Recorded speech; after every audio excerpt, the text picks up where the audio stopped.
Moonlighting for additional income क्या है और इनकम टैक्स नियम को बेहतर तरीके से समझे और अपने वित्तीय प्रबंधन को मजबूत करे।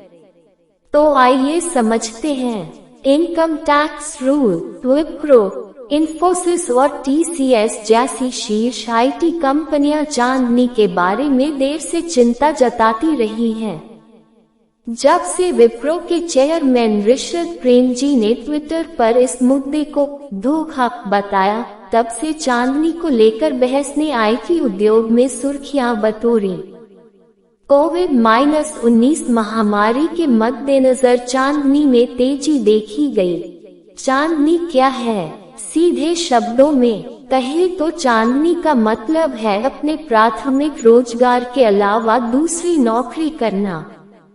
दूसरी नौकरी आमतौर पर नियोक्ता की सहमति के बिना उनकी नियमित नौकरी पर ली जाती है।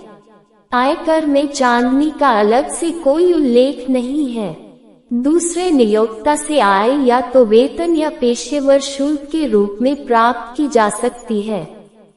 द इकोनॉमिक टाइम्स ने बताया कि आयकर IT अधिकारियों ने आगाह किया है कि चांदनी के कुछ कर निहितार्थ हो सकते हैं।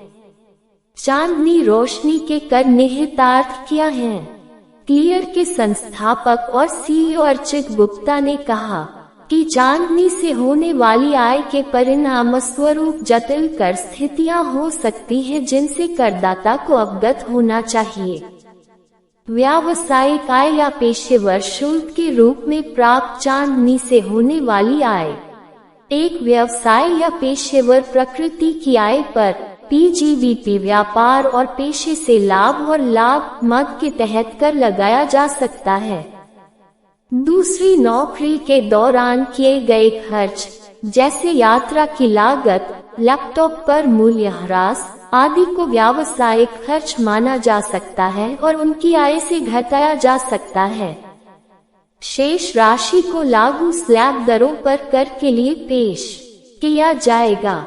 यदि देय कर 10,000 रुपए से अधिक है तो करदाताओं को 15%, 45%, 75% और 100% की 4 किश्तों में अग्रिम कर का भुगतान करना होगा। वैकल्पिक रूप से यदि दूसरी नौकरी आयकर अधिनियम की धारा 44 ADA में सूचीबद्ध व्यवसायों में से एक है और आय 50 लाख रुपए से कम है, तो करदाता के पास अपनी आय के केवल 50% पर कर का भुगतान करने का विकल्प होता है। वे इस मामले में खर्च का दावा नहीं कर सकते क्योंकि उन्हें 50% की एक फ्लैट कटौती मिली है।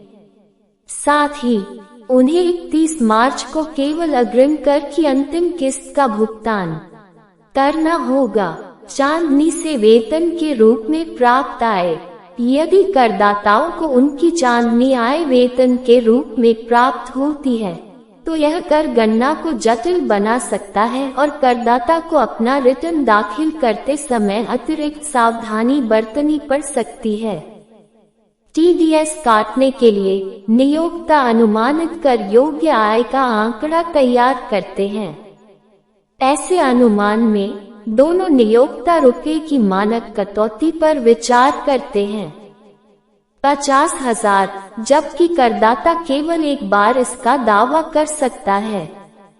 वे 80C कटौती पर भी विचार कर सकते हैं, जो कुल मिलाकर ₹1.50 लाख की अधिकतम सीमा से अधिक हो सकती है।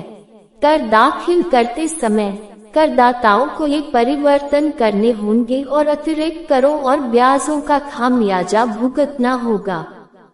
इससे बचने के लिए करदाताओं को कुल करों की गणना करनी चाहिए, नियोक्ता द्वारा काटे गए कर TDS को घटाना चाहिए और शेष राशि का भुगतान अग्रिम कर किस्तों के रूप में करना चाहिए।